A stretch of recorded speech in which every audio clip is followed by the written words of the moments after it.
Hi friends, എല്ലാവർക്കും PSC ബേസിക്സിൻ്റെ പുതിയൊരു അധ്യായത്തിലേക്ക് സ്വാഗതം.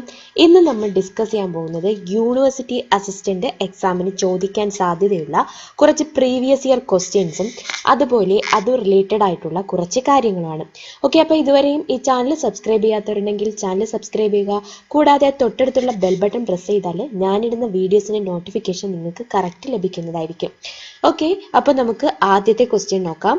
First question, Indian constitution is എന്താണ് options? Quasi federal, unitary, presidential, federal. ഏതാണ് ആൻസർ? ആൻസർ കോസി ഫെഡറൽ ആണ്. അതായത് നമ്മുടെ Indian constitution quasi federal system ആണ്. ഇതൊരിക്കലും നമ്മുടെ കോൺസ്റ്റിറ്റ്യൂഷനിൽ പറയുന്നില്ല, പക്ഷേ ഇന്ത്യൻ കോൺസ്റ്റിറ്റ്യൂഷൻ്റെ ഫീച്ചർ നമ്മൾ പഠിക്കുന്ന സമയത്ത് മനസ്സിലാവും എന്താണെന്ന്. ഇന്ത്യൻ കോൺസ്റ്റിറ്റ്യൂഷൻ ഒരു കോസി ഫെഡറൽ ആണെന്ന്. കോസി ഫെഡറൽ എന്ന് വെച്ചാൽ അതിൻ്റെ മീനിങ് എന്താണ്? സെമി ഫെഡറൽ എന്നാണ്. അതായത് ഒരു കംപ്ലീറ്റ് ഫെഡറൽ സിസ്റ്റം അല്ല ഒരിക്കലും ഇന്ത്യൻ കോൺസ്റ്റിറ്റ്യൂഷൻ ഫോളോ ചെയ്യുന്നത്. ഇനി വെറും ഒരു യൂണിറ്ററി സിസ്റ്റം അല്ല ഇന്ത്യൻ കോൺസ്റ്റിറ്റ്യൂഷൻ ഫോളോ ചെയ്യുന്നത്. അപ്പോൾ എന്താണ് ഈ ഫെഡറൽ സിസ്റ്റം? ഫെഡറൽ സിസ്റ്റം എന്ന് വെച്ചാൽ നമ്മുടെ രാജ്യത്തിന് ഡിഫറെൻറ്റ് സ്റ്റേറ്റ് ആയിട്ട് ഡിവൈഡ് ചെയ്തിട്ട് സ്റ്റേറ്റിന് ഭരിക്കാനുള്ള അധികാരം നൽകുന്നതാണ്. ഇനി യൂണിറ്ററി സിസ്റ്റം എന്ന് പറഞ്ഞാൽ എന്താണ്? ഒരു ഭരണഘടന ഫുൾ ഭരിക്കുന്നത് സ്റ്റേറ്റ് ആയാലും ഓരോന്നും ഭരിക്കുന്നത് ആരായിരിക്കും? ഒരു യൂണിയൻ ഗവൺമെന്റ് ആയിരിക്കും. അതാണ് യൂണിറ്ററി സിസ്റ്റം. എന്നാലും നമ്മുടെ ഇന്ത്യയെ സംബന്ധിച്ചിടത്തോളം ഫെഡറൽ സിസ്റ്റം ഉണ്ട്, യൂണിറ്ററി സിസ്റ്റം ഉണ്ട്, പക്ഷെ ഒരു സ്ട്രോങ് ആയിട്ടുള്ള ബോണ്ട് ഉണ്ട് അവ തമ്മിൽ. അതായത് ഇപ്പോൾ അമേരിക്കയുടെ കേസ് എടുക്കുകയാണെങ്കിൽ അമേരിക്കയിൽ നമുക്കറിയാം ഡിഫറെൻറ്റ് സ്റ്റേറ്റ് ആണ്. ഈ സ്റ്റേറ്റുകൾക്ക് എപ്പോഴും വേണോ അമേരിക്കയിലെ ആ സ്റ്റേറ്റുകളിൽ നിന്ന് അമേരിക്കൻ ഐക്യനാടുകളാണ്. അപ്പോൾ ആ ഐക്യനാടിന്ന് ഒരു സ്റ്റേറ്റിന് വേണമെങ്കിൽ പിൻവലിയാനുള്ള അധികാരമുണ്ട്. പക്ഷെ നമ്മുടെ ഇന്ത്യയിൽ അങ്ങനെ പറ്റുമോ? ഇപ്പൊ കേരളം പറയണേ ഞാൻ ഒറ്റയ്ക്ക് ഭരിച്ചോളാം എന്ന് പറഞ്ഞ് കേരളത്തിന് ഒരു രാജ്യം ആവാനായിട്ടോ ഒരു പ്രത്യേക ഭരണം ഏറ്റെടുക്കാനോ പറ്റത്തില്ല. കാരണം ഇന്ത്യൻ ഭരണഘടന അനുസരിച്ച് യൂണിയനിൽ ഒരു സ്ട്രോങ് ബോണ്ട് ഉണ്ട്. ആർക്ക്? സ്റ്റേറ്റുകൾക്ക് എല്ലാം. സോ അങ്ങനെ ഒരു പിരിഞ്ഞു പോകാനായിട്ട് പറ്റത്തില്ല. എന്നാൽ സ്റ്റേറ്റുകൾക്ക് സ്വയംഭരണ അവകാശമുണ്ട്. അതാണ് ഫെഡറൽ സിസ്റ്റത്തിന്റെ ഫീച്ചറും ഉണ്ട്, യൂണിറ്ററി സിസ്റ്റത്തിന്റെ ഫീച്ചറും ഉണ്ട്. So Indian constitution is a quasi federal system എന്ന് പറയുന്നത്. ഇനി എനിക്കൊരു കാര്യം നിങ്ങളോട് പറയാനുള്ളത്, എപ്പോഴും കോൺസ്റ്റിറ്റ്യൂഷൻ ഡിഗ്രി ലെവലിന്റെ ആവശ്യത്തിനായിട്ട്, അതായത് ഡിഗ്രി ലെവൽ എക്സാമിന് പ്രിപ്പയർ ചെയ്യുന്ന ടൈമിൽ കോൺസ്റ്റിറ്റ്യൂഷൻ നിങ്ങൾ മാത്സ്, ഇംഗ്ലീഷ് അതായത് നന്നായിട്ട് ലോജിക്കലായിട്ട് പഠിച്ചാൽ മാത്രമേ നമുക്ക് ആ 10 മാർക്കിൽ 10 മാർക്കും സ്കോർ ചെയ്യാൻ പറ്റത്തുള്ളൂ. അല്ലാതെ നിങ്ങൾ അവിടെ നിന്ന് ഇവിടെ നിന്നൊക്കെ പഠിച്ച് സ്കോർ ചെയ്യാൻ പറ്റത്തില്ല. ഡിഗ്രി ലെവൽ എക്സാമിൻ്റെ കാര്യമാണ് പറഞ്ഞത്. സോ അതിന് വേണ്ടിയിട്ട് ഞാൻ അൺഅക്കാഡമിയിൽ ഒരു കോഴ്സ് ചെയ്യുന്നുണ്ട്. അതിൻ്റെ പേര് കോൺസ്റ്റിറ്റ്യൂഷൻ ആണ്. കംപ്ലീറ്റ് ക്ലാസ്സും ഇപ്പോൾ ഏകദേശം പകുതി ആവാറായിട്ടുണ്ട്.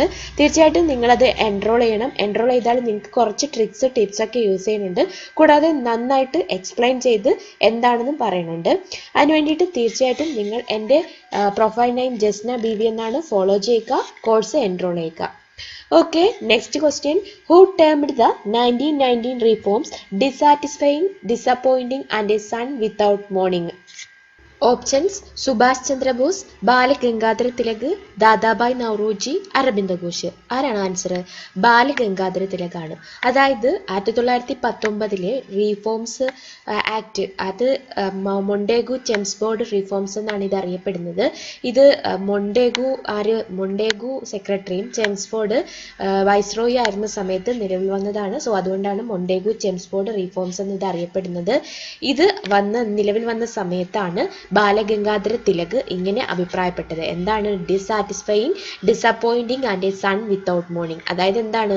സൂര്യനില്ലാത്തൊരു രാവിലെ പോലെ, അത്രയ്ക്കും എന്താണെന്ന് നിരാശാജനകമായ ഒരു റീഫോംസ് ആണ്, ഒരു നിയമമാണ് ഇതെന്ന് ആണ് ബാലഗംഗാധര തിലക് അഭിപ്രായപ്പെട്ടത്.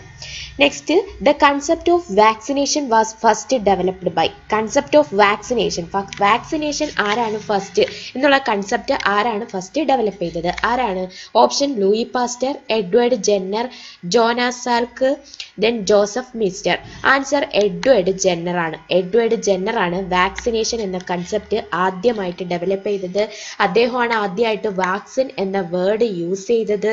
ഫസ്റ്റ് വാക്സിൻ കണ്ടുപിടിച്ചത് എഡ്വേർഡ് ജെന്നർ ആണ്. ഏതായിരുന്നു first vaccine?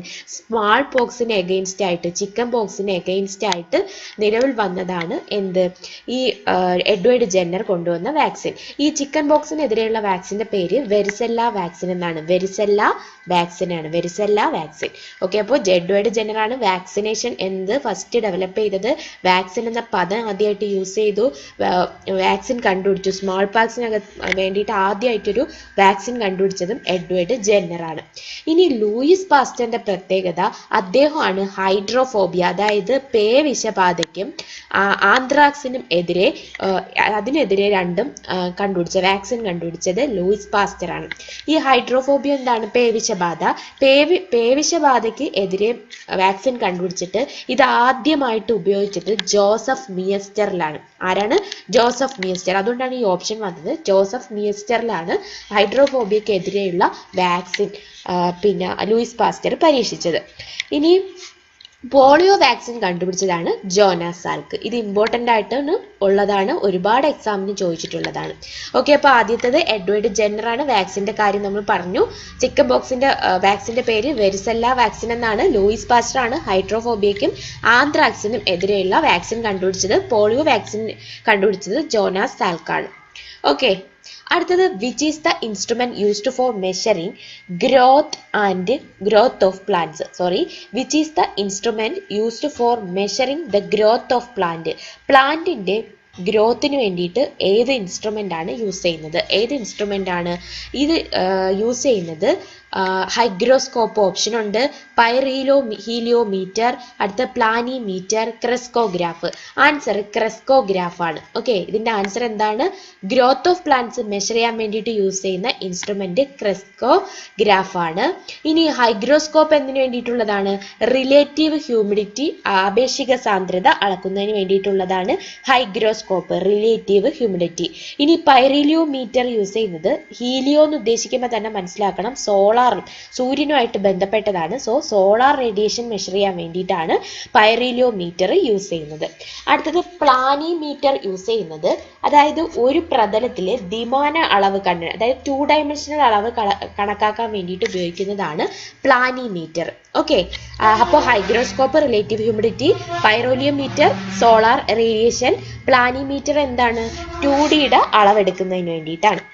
Next, Garampani sanctuary is located in? Garampani sanctuary എവിടെയാണ് ലൊക്കേറ്റ് ചെയ്യുന്നത്? ജുനഗഡ്, ഗുജറാത്ത്, ഡിബു അസം, കൊഹിമ നാഗാലാൻഡ്, ഗാംഗ്ടോക്ക് സിക്കിം. ഈ ഗരംപാനി നമുക്ക് ഓർത്തിരിക്കാൻ വേണ്ടിയിട്ട് നിങ്ങൾക്ക് അറിയാവുന്നതായിരിക്കും. ഗരംപാനി എന്ന് വെച്ചാൽ എന്താണ്? പാനിയല്ലേ. അപ്പോൾ നമുക്ക് ചായ ഇട്ട് കുടിക്കാൻ പറ്റുന്ന സ്ഥലം എവിടെയാണ്? തേയില വെള്ളം കുടിക്കുന്ന അസാമിലാണ്.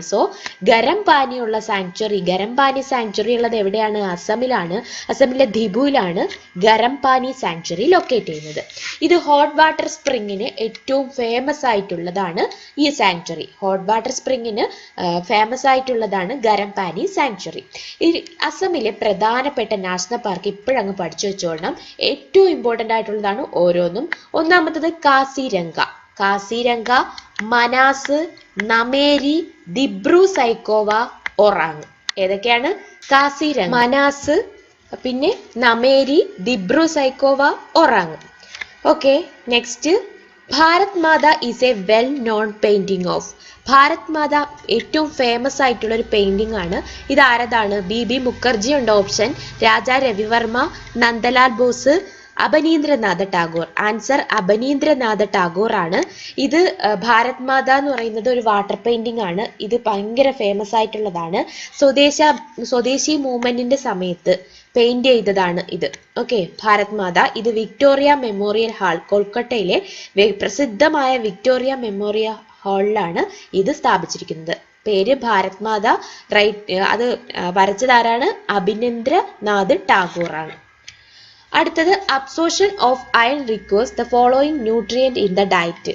Absorption of iron requires the following nutrient in the diet. ഏത് പിന്നെ അയൺ നമുക്ക് അബ്സോർബ് ചെയ്യണമെങ്കിൽ ഏത് കണ്ടന്റ് നമ്മുടെ ഡയറ്റിൽ വേണം?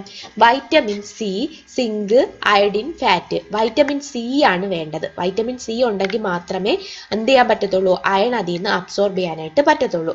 അബ്സോർബിക് ആസിഡ് എന്നാണ് ഇതിന്റെ സയന്റിഫിക് നെയിം.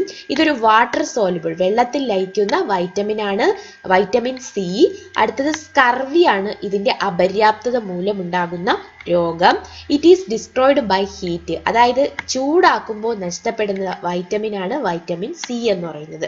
ഓക്കെ, അപ്പൊ scientific name absorbic acid, water soluble ആണ്. അടുത്തത് സ്കർവി ആണ് ഇതിന്റെ ഡെഫിഷ്യൻസി മൂലം ഉണ്ടാകുന്ന അസുഖം. It is destroyed by heat, ചൂടത്ത് നശിക്കുന്നതാണ്. അതുപോലെ ഒരുപാട് പുക വലിക്കുന്ന ആൾക്കാർക്കൊക്കെ വൈറ്റമിൻ സിയുടെ ഡെഫിഷ്യൻസി ഉണ്ടാവാൻ കാരണമാകും. കാരണം എന്താണ്? ചൂടും പുകയല്ലേ ഉള്ളിൽ പോണത്, അപ്പം വൈറ്റമിൻ സി നഷ്ടപ്പെടും. അടുത്തത് The national newspaper started in protest against the Vernacular Press Act by the British. Okay, അപ്പോൾ ബ്രിട്ടീഷുകാർ എന്ത് ചെയ്തു? വെർണക്കുലാർ പ്രസ് ആക്ട് ഉണ്ടാക്കി. എന്താണ്? നാട്ടുഭാഷാ പത്ര നിയമം കൊണ്ടുവന്നു. അപ്പോൾ എന്ത് ചെയ്തു? അതിനെതിരെ പ്രൊട്ടസ്റ്റ് ചെയ്ത നാഷണൽ ന്യൂസ് പേപ്പർ ഏതെന്നാണ് ക്വസ്റ്റ്യൻ. ഫസ്റ്റ് ദ ഹിന്ദു ഉണ്ട്, Hindustan Times, National Herald, the Statesman. Answer ഇവിടെ ദ ഹിന്ദു ആണ്. ദ ഹിന്ദു ഫോം ചെയ്തത് ചെന്നൈയിൽ 1878 സെപ്റ്റംബറിലാണ്. ചെന്നൈയിലാണ് 1878. ഇതിന്റെ സ്ഥാപകർ M Veeraraghavachariar, N Subba Rao, G Subramania Iyer. ഇത് ഒരുപാട് പ്രാവശ്യം ചോദിച്ചിട്ടുണ്ട് ജി സുബ്രഹ്മണ്യ അയ്യറിനെ പറ്റി. ഹിന്ദു പത്രത്തിന്റെ സ്ഥാപകരിൽ ഒരാളാണ്. അടുത്ത ടി രാജാര്യ. ഓക്കെ, ഇത്രയും പേരാണ് എന്ത് ചെയ്തത്? ദ ഹിന്ദു പത്രം എന്ന പത്രം ഫൗണ്ട് ചെയ്തത് 1878. ഇനി വെർണക്കുലാർ പ്രസ് ആക്ട് എന്നാണ് 1878 ലിട്ടൺ പ്രഭുവാണ്, ലോർഡ് ലിട്ടൺ ആണ് എന്ത് ചെയ്തത്? നടപ്പിലാക്കിയത്. അതായത് എന്ത് ചെയ്യാൻ പാടില്ല? ഈ ഒരു ആക്ട് പ്രകാരം പത്രങ്ങളൊന്നും തന്നെ ഗവൺമെന്റിന് എഗെയിൻസ്റ്റ് ആയിട്ട് എഴുതാൻ പാടില്ല എന്നുള്ള ഒരു റൂള് കൊണ്ടുവന്നു. അതാണ് വെർണക്കുലാർ പ്രസ് ആക്ട്. ഇത് പകരം ഇതിനെ റിപ്പീൽ ചെയ്തു. ആരാണ് റിപ്പീൽ ചെയ്തത്? പിന്നീട് വന്ന ലോർഡ് റിപ്പൺ എന്ന് പറയുന്ന പ്രഭുവാണ് പിന്നീട് ഇതിനെ റിപ്പീൽ ചെയ്തത്. റിപ്പൺ പ്രഭു, ലിട്ടൺ പ്രഭു. അപ്പൊ ലിട്ടൺ ആണ് വെർണിക്കുലാർ പ്രസ് ആക്ട് നടപ്പിലാക്കിയത്. റിപ്പൺ ഇതിനെ എന്ത് ചെയ്തു? ഇതിനെ എതിർത്തു, അതിനെ മാറ്റിവെച്ചു. Okay, next Who formed the Indian Reforms Association in 1870? 1870 Indian reforms association ആരാണ് ഫോം ചെയ്തത്? Option Devendranath Tagore, Rajaram Mohan Roy, Keshab Chandra Sen, M G Ranade. Answer Keshab Chandra Sen ആണ്. 1870 കൊൽക്കട്ടയിലാണ് ഇന്ത്യൻ റീഫോംസ് അസോസിയേഷൻ സ്ഥാപിച്ചത്. ഇദ്ദേഹം സ്ഥാപിച്ച മറ്റൊരു പ്രസിദ്ധമായ സംഘടനയാണ് ബ്രഹ്മോ സമാജ് ഓഫ് ഇന്ത്യ. 1866 ഇത് സ്ഥാപിച്ചത്. ഓക്കെ, അപ്പൊ കേശവചന്ദ്ര സെന്നിന്റെ രണ്ട് പ്രധാനപ്പെട്ട ഓർഗനൈസേഷൻ ആണ് 1870 Indian reforms association, Brahmo Samaj of India 1866. ഇതാണ് പിന്നീട് ദേവേന്ദ്രനാഥ് ടാഗോർ ഏറ്റെടുത്തത്, ഈ Brahmo Samaj. Okay, next Firodia award given for option science and technology, literature, medicine, sports. ഏതിനാണ്? സയൻസ് ആൻഡ് ടെക്നോളജിക്കാണ് ഫൊറോദിയ അവാർഡ് കൊടുക്കുന്നത്. ഇത് ആദ്യമായിട്ട് കൊടുത്തത് 1996 അന്നത്തെ വിന്നർ APJ അബ്ദുൽ കലാമും വിജയ് പി ഫട്കറും ആയിരുന്നു. ഓക്കെ, അപ്പൊ ഇത്രയാണ് ഞാൻ ഈ വീഡിയോയിൽ ഉൾക്കൊള്ളിച്ചിട്ടുള്ളത്. തീർച്ചയായിട്ടും നിങ്ങൾ ഈ ചാനൽ സബ്സ്ക്രൈബ്